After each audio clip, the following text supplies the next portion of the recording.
하나님의 말씀입니다. 신약성경 빌립보서 4장 4절부터 7절 말씀입니다. 신약성경 322쪽입니다.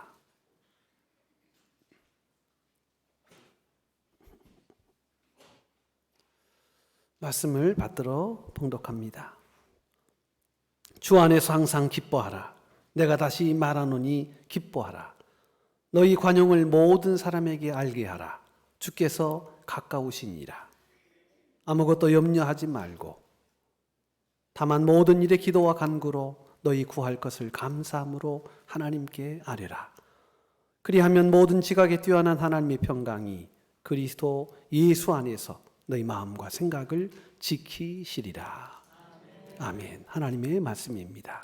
귀한 찬양 하나님이 받으신 줄로 믿습니다. 우리 옆에 있는 분들과 사랑의 인사 한번 나누시죠. 주의 사랑으로 사랑합니다. 잘 오셨습니다. 반갑습니다. 네. 강철 왕으로 유명한 카네기의 집무실 한쪽에 평생 동안 걸려 있는 그림이 있었다고 합니다. 배 한 척이 모래와 진흙 바닥에 처박혀 있는 그림입니다. 너는 아무렇게나 버려져 있는 무척 절망스러운 그런 광경의 그림입니다. 이 그림은 유명 화가가 그린 것도 아닙니다. 그런데도 강철한 카네기는 이 그림을 평생 자기의 집무실 벽에 걸어 놓았다고 합니다. 이 그림을 걸어 놓은 이유가 있습니다.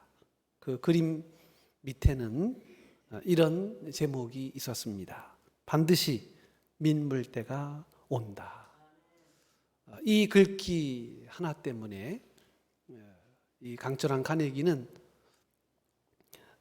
자신의 인생의 모토와 신조로 삼고 어려운 위기를 만날 때마다 그 그림을 보면서 다시 새 물이 들어오기를 기다리는 마음으로 위기들을 헤쳐나갔다고 합니다. 밀물이 밀려오면 진흙에 내동댕쳐졌던 배는 둥실 떠오르게 될 것이고 희망을 안고 먼 바다를 향하여 다시 나아갈 수 있는 그런 소망이 생기기 때문입니다. 그래서 강철한 카네기는 인생이 어려울 때마다 혹이 자신의 뜻과 계획이 문턱에 좌절되는 그런 위기를 만날 때마다 이 그림을 보면서 힘을 얻었고 또 기다림으로 어려운 위기들을 헤쳐나갔다고 하는 것입니다. 여러분, 강철한 카네기만 그랬겠습니까? 우리 인생도 늘 기다리며 우리의 삶을 살아갑니다.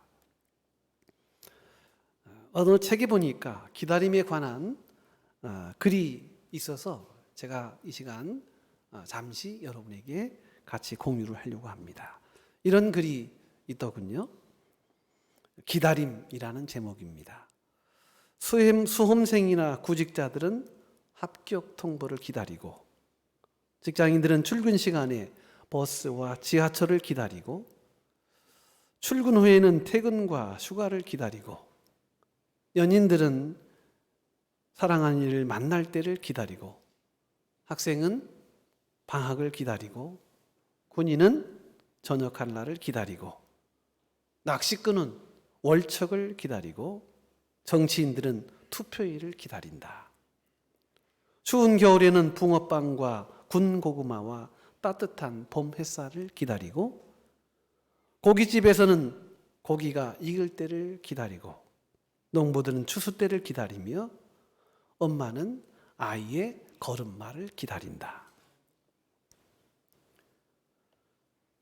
배달 주문을 해놓고는 음식을 기다리고 영화광은 좋아하는 작품의 개봉일을 기다리고 가뭄이 오면 단비를 기다리고 장마철에는 장마가 끝나기를 기다린다.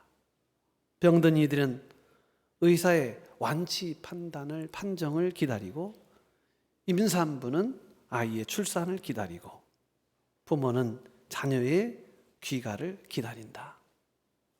그리고 거기에 제가 하나를 더 붙입니다. 지금 이 시각 예배를 드리는 모든 성도들은 빨리 예배가 끝나기를 기다리고, 어떤 분은 간절한 마음으로 축도를 기다린다. 뭐 어쨌든 여러분, 우리의 삶은 기다림의 연속입니다. 한 번도 기다리지 않은 적이 없습니다. 우리는 이 수많은 기다림 속에 인생을 살아가는 것입니다. 여러분, 교회력, 우리 기독교의 이 교회력도 그 시작이 어느 교회력으로 시작하느냐 하면 대림절로 모든 교회력은 시작합니다. 기다림의 절기, 그것이 신앙의 시작이기도 하다는 뜻입니다. 우리는 지금 아기 예수님의 탄생을 기다리며 다시 오실 주님을 소망하는 대림절 기간을 보내고 있습니다. 교회력 전통에 의하면 이 대림절이 성탄절 4주간의 기간을 대림절이라고 하는데, 이 대림절 4주간에는 어떤 마음의 준비를 하고 주의 오심을 기다립니다. 그래서 성도들이 대림환을 만듭니다. 혹시 대림환을 들어보셨습니까? 그것은 동그랗게 그 꽃바구니처럼 동그랗게 만들어 가지고요. 그리고 그 안에다가 4개의 초를 갖다 놓습니다. 남색 혹은 자주색의 초 4개와 분홍색 혹은 장미색의 초 하나를 준비해서 4개의 초를 그 대림환 안에 넣습니다. 그리고 첫째 주에 그 대림절을 기다리는 그 첫째 주에는 남색 혹은 자주색의 보라색의 초에 불을 붙입니다. 그 4개의 불을 이제 한 주간 한 주간 지나면서 불을 붙이게 되는데, 첫 번째 불은 소망의 불이요, 두 번째 주의 불은 평화의 불이요, 세 번째 이 촛불은 기쁨의 불이요, 또 네 번째 켜지는 그 촛불은 사랑의 촛불입니다. 그렇게 해서 이 4가지 소망, 화평, 기쁨, 사랑이라는 마음을 가지고 주님의 오심을 기다리는 교회의 전통이 있었습니다. 그 중에 오늘 대림절 셋째 주일은 분위기가 좀 사뭇 다릅니다. 왜냐하면 그 초의 색깔이 빨간색이기 때문입니다. 지난주 혹은 그 지난주, 첫째 주, 둘째 주까지는 남색이나 보라색의 초를 켰습니다만, 그러나 이 세 번째 주는요, 기쁨이라고 하는 주제로 이 분홍색 혹은 장미색의 초에 불을 붙입니다. 전통적으로 교회는 이 날을 라틴어로 가우테데라고 해서 기쁨의 주일이다. 그래서 기쁨을 상징하는 이 장미색 혹은 보라색의 촛불을 켜고 주의 오심을 기다렸습니다. 여러분, 왜 하필 이 대림절의 이 셋째 주 교회가 이렇게 기쁨을 가지고 예수의 오심을 기다려야 하는가? 여러분, 기쁨을 가지고 예수를 기다려야 할 이유가 무엇인가를 우리에게 말씀합니다. 이는 우리가 기다리는 분이 세상의 슬픔과 또 세상의 절망을 종식시키고 우리에게 영원한 기쁨을 주시기 위해 이 땅에 오시는 기쁨의 왕이기 때문에 분홍색 촛불을 켭니다. 그리고 우리는 기쁨으로 주님을 기다리게 되는 것입니다. 주님의 오심이 임박했으니 우리는 그분의 오심으로 말미암아 경험하게 될 진정한 충만의 기쁨을 미리 맛보고, 그리고 그 기쁨을 세상에 증거하여 살아가야 할 사명이 있음을 요 대림절 촛불을 통해서도 우리에게 주는 말씀입니다. 어둡고 긴 기다림 속에서 이제 구원의 빛이 서강처럼 비치고 있음을, 또 비치게 됨을 고백하는 그런 날이기도 합니다. 사랑하는 성도 여러분, 오늘 우리는 주의 오심을 기쁜 마음으로 기다리고 있습니다. 그런데 여러분 정말 오늘 우리 현실은 기쁘냐 하는 것입니다. 과연 우리의 삶은 기뻐할 만한 상황과 환경이 연출되고 그런 퍼포먼스들이 우리의 삶의 일상에 나열되고 있는가 하는 것입니다. 우리가 살아간 세상은 여전히 춥습니다. 경제는 얼어붙었고 그리고 세상의 소식은 절망적입니다. 전쟁의 소식은 끊임없이 확대돼 가고 있고 미움과 그리고 다툼과 분열은 암세포처럼 온 땅을 뒤집어 가고 있습니다. 육신의 질병과 관계의 단절로 인해 마음이 무너진 사람들이 얼마나 많은지 모릅니다. 돈이 없어서가 아닙니다. 물질이 부족해서가 아닙니다. 서로의 관계가 단절되어서 말할 수 없는 질고를, 마음의 병을 앓고 살아갑니다. 아기 예수님을 기다리지만 우리의 마음의 구유는 너무나 차갑고 그리고 너무나 초라하게만 느껴집니다. 그런데 역설적이게도 교회력은 가장 춥고 어둡고 실망스러운 이 시기에 기쁨을 가지고 주님을 기다리라고 말씀하고 있습니다. 사랑하는 우리 성도 여러분, 주의 오심을 기다리는 성도가 바로 우리 믿음의 사람들이죠. 그러나 수동적으로 주의 오심을 기다리는 자가 아닙니다. 우리는 적극적으로 주의 오심을 기다리되 꺼지지 않는 기쁨을 가지고 우리의 영원한 왕 되신 우리의 사망과 우리의 절망과 우리의 질고를 다 대신 지시고 우리를 영원한 하나님의 자녀 삼으신 예수 그리스도의 오심을 여러분 기쁨으로 맞이하는 그것이 바로 오늘 우리가 주의 오심을 기다리는 성도의 태도라는 것입니다. 여러분 정말 기쁘십니까? 한번 솔직하게 물어볼게요. 여러분 기쁘셔요? 너무 기쁘셔서 말을 못 하시는군요. 너무 기쁘면 말을 못 해요. 여러분 정말 기쁘십니까?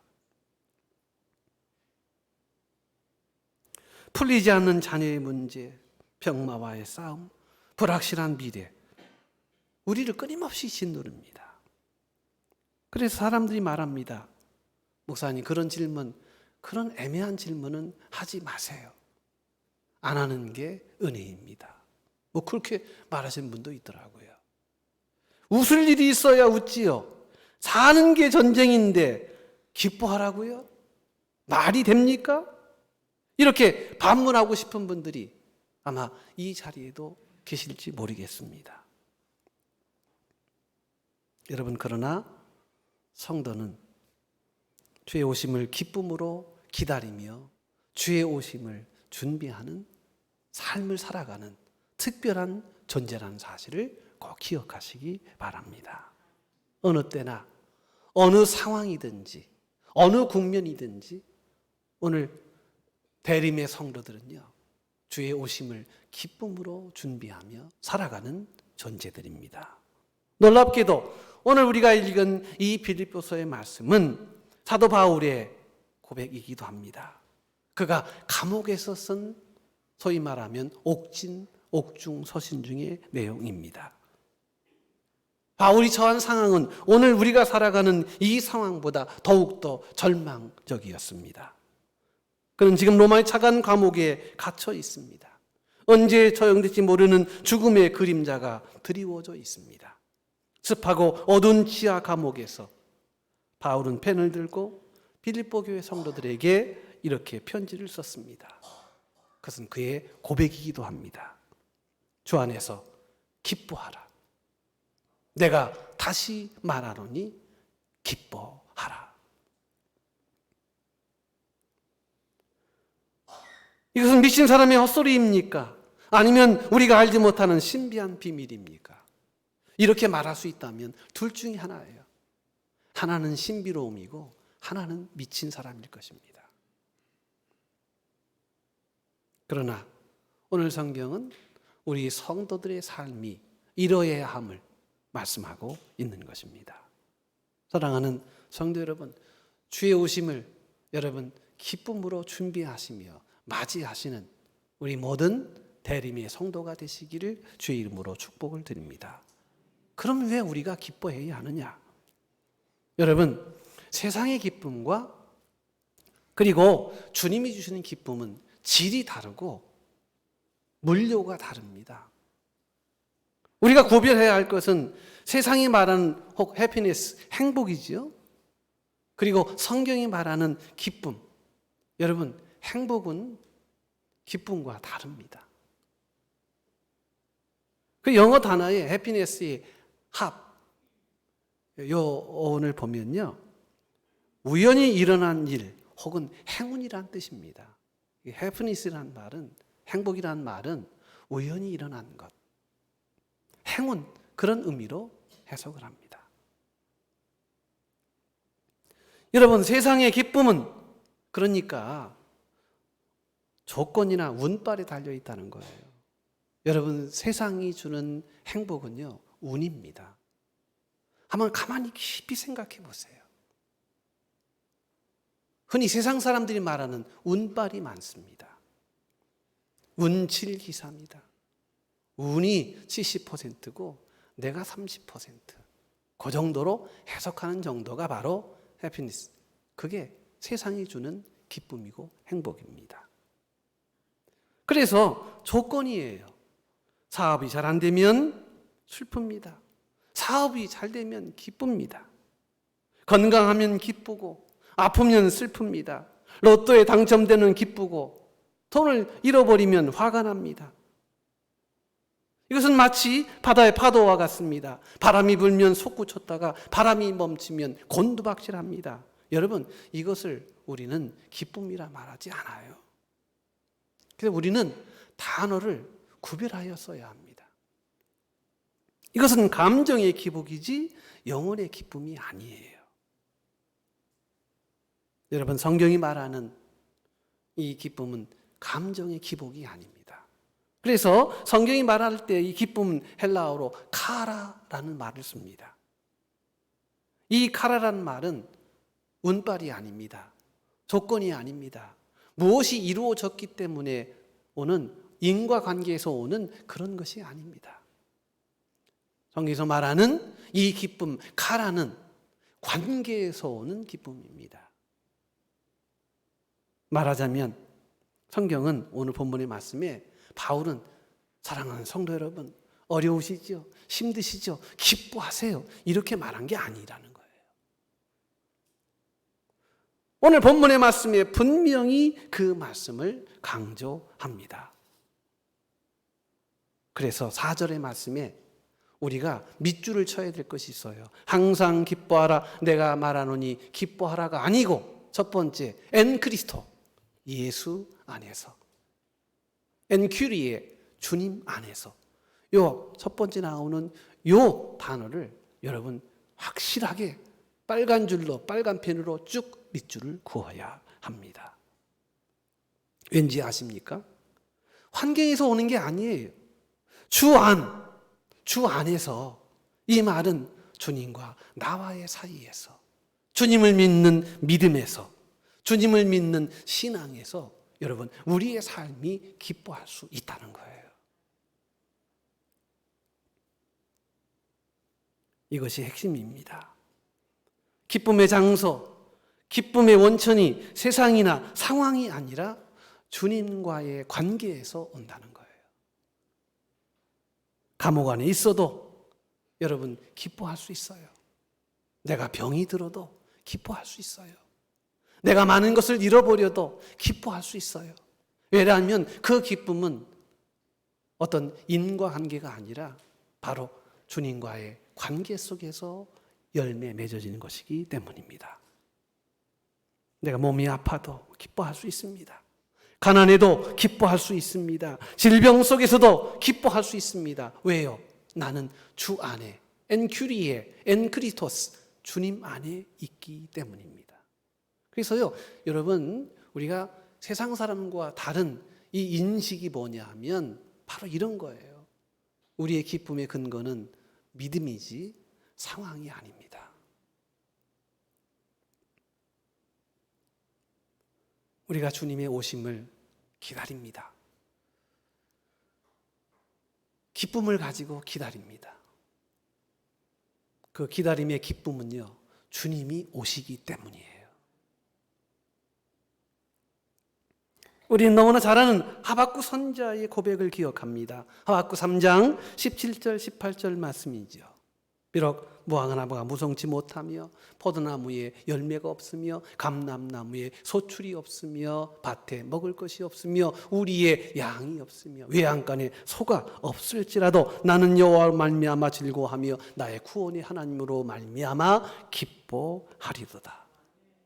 없으며 무려 절대적인 결핍을 6번 반복합니다. 이 말은 전혀 현실 타개가 가능한 그런 현실이 아니고 절망적인 현실이라는 것입니다. 오늘 우리의 언어로 한번 바꿔서 이 말을 바꿔서 풀어본다면 이런 거예요. 직장이 없고 통장에 잔고가 없고 건강이 없고 도와줄 사람이 없는 최악의 상황일지라도 여러분 그런 뜻입니다. 아무도 나를 도와줄 수 없어요. 누구도 나를 도와줄 수 없어요. 그런데도 하박국은 이렇게 고백합니다. Because of the Lord, 나는 주님 때문에 감사하고 기뻐한다는 거예요. 여러분, 진정한 기쁨은 소유나 혹은 상황에 기인하지 않습니다. 성경이 말하는 것입니다. 관계에서 온다는 거예요. 나는 주님을 믿습니다. 그러므로 나는 기쁩니다. 이것이 성도의 기쁨입니다. 성도의 기쁨은 상황에 대한 반응이 아니라 하나님, 절대적인 그 하나님에 대한 신뢰의 표현입니다. 사랑하는 성도 여러분, 여러분의 기쁨의 뿌리는 어디에 박혀 있습니까? 지축을 흔드는 세상입니까? 아니면 영원하신 하나님, 반석되신 하나님, 그분이 우리의 기쁨의 진정한 출처인지요. 여러분, 그 기쁨이 어디서 오는지를 여러분 확실하게 알아야 합니다. 김영삼 전 대통령이 이 경상도 분이시라 이 확실이라는 말을 못해서 확실하게 그랬다는데 여러분 확실하게 하셔야 돼요. 그 기쁨이 어디서 옵니까? 여러분 그 기쁨은 바로 그 출처가 하나님이십니다. 그래서 시편 16편 11절에 이렇게 말씀합니다. 주께서 생명의 길을 내게 보이시리니 주의 앞에는 충만한 기쁨이 있고 주의 오른쪽에는 영원한 즐거움이 있나이다. 여러분 기쁨이 어디 있다고요? 네, 주의 앞에. 주의 오른쪽에는 즐거움이 있고요. 주의 앞에는 즐거움이 있습니다. 이 말은 기쁨의 그 근원, 기쁨의 그 출처는 하나님이시라는 거예요.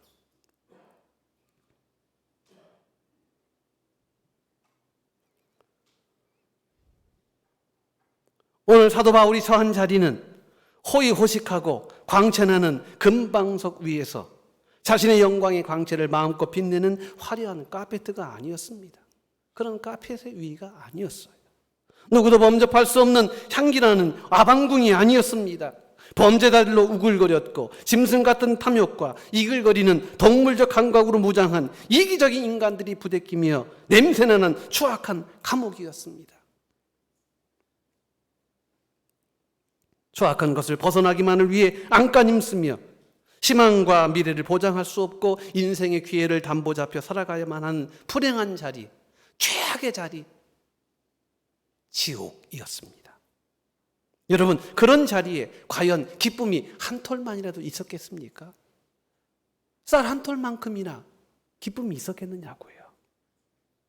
그러나 하늘의 사람 영원히 주를 열려있는 오직 나는 죽었고 내가 예수 안에 살고 오직 믿음의 주여 온전케 하신 예수를 그의 인생의 구주로 고백했던 사도 바울은 이렇게 당당히 외칩니다. 주 안에서 항상 기뻐하라. 다시 말하노니 기뻐하라. 이 고백은 단지 주변의 사람들에게 권고하는 잔소리가 아니었습니다. 오히려 주님 때문에 주를 믿는 믿음 속에서 나는 너무 행복하고 세상이 빼앗을 수 없는 근원적 기쁨을 나는 소유하고 있습니다라는 기쁨의 고백입니다. 사랑하는 성도 여러분, 진정한 기쁨은 상황이나 조건이 아닙니다. 주님을 믿는 믿음 안에서 주님과의 관계 속에서 진정한 참 행복은, 참 기쁨은 익어가는 것입니다. 여러분, 주님 안에서 내가 주님을 아는 것이, 그것이 바로 진정한 기쁨이요 또한 세상을 뒤집어내는 온전한 능력이요 힘이 됨을 믿습니다. 그래서 주님 안에 있는 게 가장 강력한 거예요. 느헤미야 8장 10절에 보니까 느헤미야가 이렇게 고백합니다. 여호와를 기뻐하는 것이 너희의 힘이니라. 아니, 돈이 많은 것이 힘이고 건강한 것이 힘이고 내 사회적 소셜 포지션이 높은 것이 힘이고, 여러분 그것이 힘이지 어찌 여호와를 아는 것이 힘이 될 수 있겠습니까? 그러나 성경은 말합니다. 여호와를 인하여 기뻐할 때 그것이 너에게 힘이 되느니라.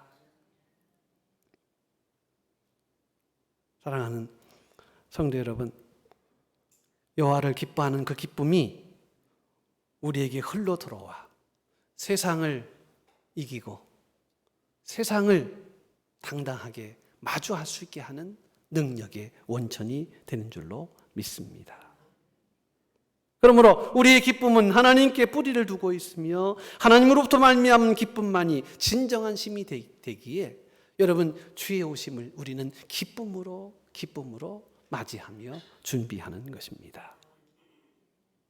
사랑하는 우리 성도 여러분, 오늘 주님을 믿는 믿음 안에서 참된 힘을 여러분 채우시고 또 주님을 기뻐하며 여러분 세상을 이기시는 우리 성도들이시기를 주의 이름으로 축복을 드립니다. 논어에도요, 논어 옹야편에 공자님께서도 이런 얘기를 하셨어요. 지휘자는 불효 호지자요, 호지자는 불효 낙지자라. 아는 사람보다 좋아하는 사람이 좋아하는 사람을 당할 수가 없고, 좋아하는 사람보다요 즐기는 사람을, 기뻐하는 사람을 당해낼 수가 없다는 거예요. 여러분, 내가 기쁘고 내가 마음속에 뜨거운 마음이 넘치면요 세상이 어려울 거 하나도 없습니다. 왜 힘들까요? 왜 어려울까요? 왜 인생이 자꾸 이렇게 염세적이고 왜 인생이 자꾸 이렇게 허물어져만 가는 것일까요? 이유는 하나예요. 내가 기뻐할 수가 없기 때문에 그래요. 여러분, 기뻐하는 것이 힘이라니까요. 기쁨이 생길 때 그 안에 능력이 생겨납니다. 기쁨은 우리를 일어나게 하는 에너지가 되기 때문입니다. 절망과 낙심은 우리를 끊임없이 무력하게 만듭니다. 그러나 여호와를 기뻐할 때, 우리 주님의 오심을 기뻐함으로 준비할 때 그 기쁨은 우리를 다시 일어나게 하고 무너진 삶을 재건하며 그리고 새로운 영적인 존재로 늘 뜨겁게 살아가는 능력을 제공하는 것입니다. 그러므로 여러분, 기쁨이 없다면 여러분 우리는 아무것도 아닌 것입니다.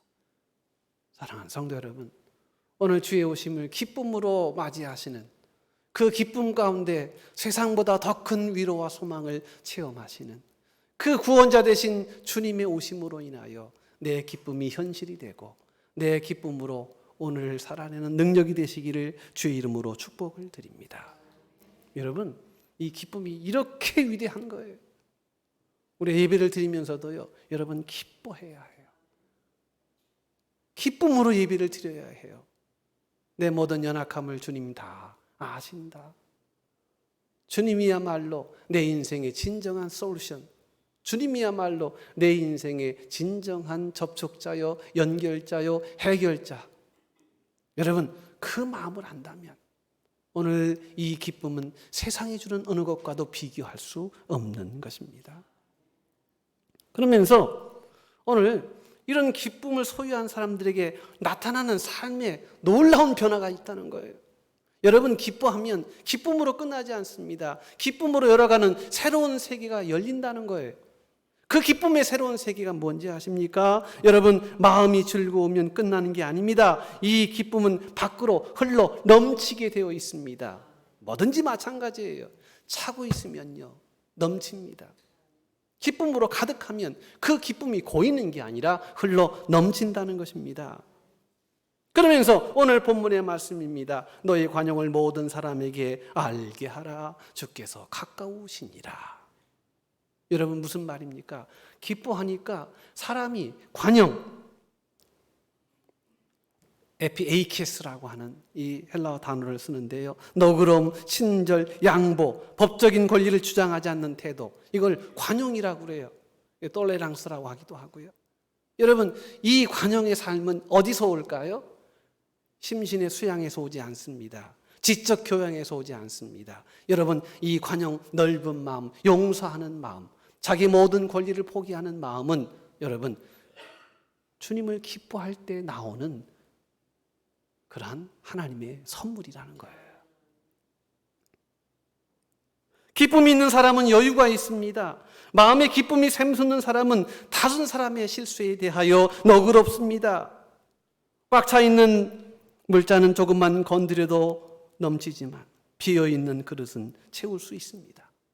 여러분, 내 안에 예수 그리스도의 기쁨으로 채워져 있다면 세상 사람들이 나를 찌르고 억울하게 하고 손해보게 하고, 그런데도 웃어넘길 수 있는 거룩한 여유가 생기게 됩니다.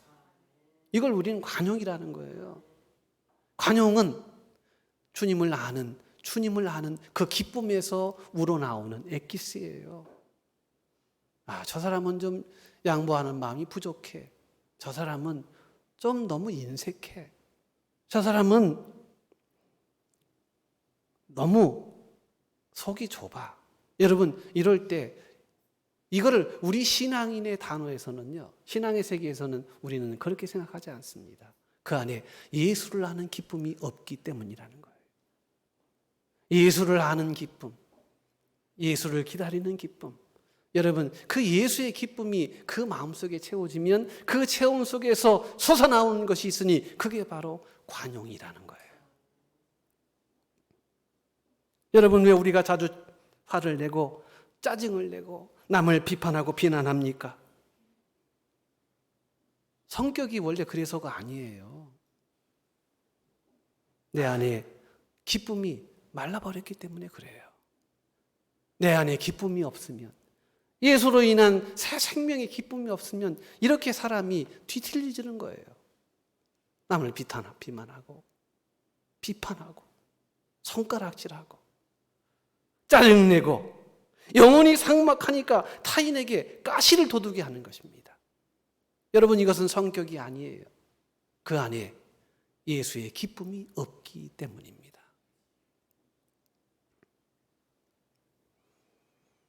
그래서 사도 바울은 예수의 기쁨으로 관용의 삶을 살아가라고 권면하고 있습니다. 이렇게 용서해야 하고, 그리고 마음의 길을 넓혀야 하고, 양보해야 하고, 모든 사람을 포용할 수 있는 그런 여유로운 마음을 가지기 위해서 여러분, 성도의 삶에 가장 필요한 것이 뭐냐면 예수를 기뻐해야 된다는 거예요. 전혀 연결 안 될 것 같잖아요. 그러나 그렇지 않습니다. 음수사원이라 이 물을 마실 때 이 물이 어디서 왔는지를 알아야 하듯이, 여러분, 그 모든 근본에는 바로 예수의 생명과 연결 유무에 있다는 것입니다. 사도 바울은 말합니다. 왜 우리가 관용해야 하느냐? 그 옆에 말씀하고 있어요. 주께서 가까우시니라. 여러분, 이 말씀에는 두 가지 의미가 있습니다. 하나는 시간적인 가까움입니다. 주님이 곧 재림할 것이라고 하는 종말적 신앙입니다. 심판주 되신 주님이 오셔서 우리의 억울함을 풀어주시고 우리의 눈물을 닦아주실 텐데 내가 굳이 악착같이 내 권리를 주장하며 싸울 필요가 없다는 거예요. 내 모든 부끄러움과 내 모든 억울함을 주님이 오시면 다 갚아주실 텐데 내가 이렇게 아둥바둥 살아야 하는가? 또 하나는 공간적인 가까움입니다. 주님이 지금 내 곁에 계신다고 하는 임재의식입니다. 주님이 내 옆에 계시는데 내가 누구를 미워하고 내가 누구를 손가락질하겠냐는 거예요. 주님이 없으니까 손가락질하고 미워하고 등 돌리고 그렇게 하는 거 아니겠습니까? 여러분, 우리 그리스도인의 삶의 양식은 세상 사람이 살아가는 삶의 양식과 달라요. 그냥 좋게 좋게 살자. 너도 좋고 나도 좋고 너희 좋고 내부 좋고요. 네, 도랑치고 가지 잡고 님도 보고 뽕도 따고. 여러분, 이런 거 없어요. 우리는 그렇게 살지 않아요. 그리스도인의 삶의 양식은 그렇게 되지 않습니다. 주님이 지금 내 곁에 계시는데 오신 주님과 함께하는 내 삶이 이토록 비루할 수 있겠는가? 이토록 천박할 수 있겠는가? 여러분, 그 마음으로 오늘 우리는 주님의 삶을 살아가고 있는 것입니다. 사랑하는 성도 여러분, 대림절은 이 기다림의 신앙을 회복하는 절기입니다. 주님이 오십니다. 마라나타, 초림의 예수는 오셨고 재림의 예수, 마라나타, 재림의 예수는 오실 것입니다. 이 믿음이 있으면 우리는 넉넉해질 수 있습니다. 세상의 쾌락보다 더 큰 하늘의 상급이 가까이 있음을 알기에 우리는 기꺼이 관용하고 양보하고 사랑할 수 있습니다. 사랑하는 우리 성도 여러분, 주님의 오심을 여러분 기쁨으로 여러분 맞이하시는 우리 모든 성도들 되시길 원합니다. 지금 여러분 안에 혹이 관용의 정신이 지금 막혀 있고 누구를 미워하고 누구와 얼굴도 대면하지 않고 끊임없이 미워하는, 보이지 않는 그런 갈등의 전선이 여러분 그 안에 작동된다면 회개하십시오. 주의 오심을 방해하는 자들입니다. 주의 오심을 기뻐하지 않는 사람들이에요. 주님의 오심을 기뻐하는 자들은 그렇게 살지 않습니다. 나를 용서하신 주님, 나의 모든 억울함을 풀어주실 주님, 나의 모든 신혼을 다시 감싸주실 주님, 그분이 오시는데 내가 무엇을 하랴? 여러분, 이게 바로 대림의 정신이에요. 오늘 주님의 오심을 여러분 기쁨으로 맞이하시는 여러분 되시기 바랍니다. 그 기쁨 때문에 형제와 자매와의 그 막혔던 관계들이 소통되고 무너진 관계들이 다시금 수축되고 다시금 주의 사랑 안에서 온전히 주의 영광 가운데 큰 빛을 경험하는 우리 모든 기쁨의 성도들이 다 되시기를 주의 이름으로 축복합니다. 하나님 감사합니다. 오늘 주의 말씀 앞에 엎드립니다. 기쁨으로 주의 오심을 기다리는 우리 성도이오니 주여, 주의 이 기쁨을 통하여 우리의 삶에 큰 능력이 임하게 하여 주옵소서. 주님을 기뻐함이 우리에게 힘이라고 말씀하였으니 아버지여, 우리가 세상 가운데 나아가 이기려고 할 때에 내 힘을 의지하지 않게 하시고 주님 주시는 은혜의 힘으로 세상을 이기게 하여 주옵소서. 우리가 주의 기쁨을 가지고 살아갈 때 참된 관용의 삶이 열매로 나타나게 되는 줄로 믿습니다.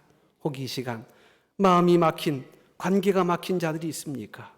주의 기다림을 통하여 그 마음에 쌓아진 모든 불신의 벽을 무너뜨리고 주의 사랑 안에서, 주의 아름다운 은혜 안에서 하나 되는 기쁨을 누리게 하옵소서. 예수님의 이름으로 감사하며 기도 올리옵나이다. 아멘.